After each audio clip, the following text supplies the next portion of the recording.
L'une des erreurs que beaucoup vont commettre et vont se rendre compte des dégâts plus tard, c'est de mettre pause à leur communication. Et plus tard, lorsqu'ils vont vouloir continuer leurs activités, vont se rendre compte que les résultats ne sont plus au rendez-vous comme avant. Aujourd'hui, je vais vous parler d'un cas particulier, le cas d'une de mes clientes avec qui je travaille depuis plus de 3 ans aujourd'hui. En effet, elle fait dans la vente elle fait dans la vente de la coiffure, c'est-à-dire les butterfly locks, dreadlocks. Ne me demandez pas comment c'est ce que j'ai appris au fil du temps en travaillant avec elle. Et on avait l'habitude de lancer des campagnes publicitaires sur Yahoo, sur Douala et Baganti. Vous voyez, parce qu'elle avait 2 boutiques et elle gérait très bien. Et grâce aux campagnes publicitaires, la communication régulière sur les pages, elle avait régulièrement de nouveaux clients. Ça fonctionnait très bien.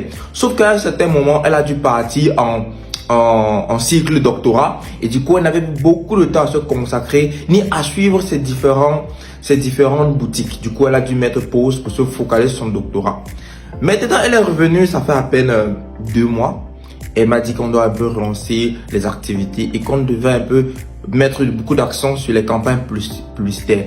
Sauf que, comme je vais vous le montrer avec les captures d'écran, le résultat n'était plus au rendez-vous comme avant. On a fait une pause d'environ plus de 9 mois et aujourd'hui lorsqu'on lance des campagnes publicitaires, les résultats ne sont plus au rendez-vous. Pourquoi? Pour être beaucoup plus précis, en réalité, lorsque vous commencez sur une page, vous cherchez la bonne configuration, le bon ciblage pour avoir les meilleurs résultats. On avait le bon ciblage et à chaque fois qu'elle me demandait de lancer les campagnes, je connaissais exactement quoi faire. Sauf que j'ai utilisé le même ciblage et aujourd'hui les résultats ne sont plus comme avant. C'est-à-dire qu'on a à peine 2 à 3 personnes qui écrivent par jour alors qu'on se retrouvait parfois avec des vingtaines de personnes par jour. Et là, ce n'est pas un cas isolé parce que j'ai 4 clientes avec qui je vis le même scénario actuellement. Pourquoi? Parce qu'ils ont laissé leur page pour plus de 6 mois, 8 mois, 1 an et lorsqu'elles reviennent pour relancer la communication, les résultats ne sont plus au rendez-vous comme avant. Et cela me permet de tirer une conclusion.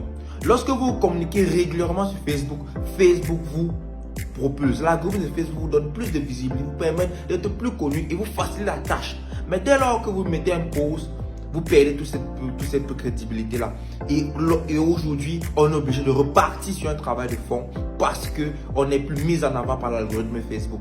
C'est comme un bon employé qui travaille bien, qui a de bons résultats, il aura ses primes. Mais dès lors qu'il chute en performance, il ne peut plus avoir ses primes. Donc s'il vous plaît, lorsque vous êtes sur une page, lorsque votre page commence à prendre de l'ampleur, ne faites jamais l'erreur de laisser votre page pour plus de 6 mois, 8 mois, 1 an sans communiquer dessus.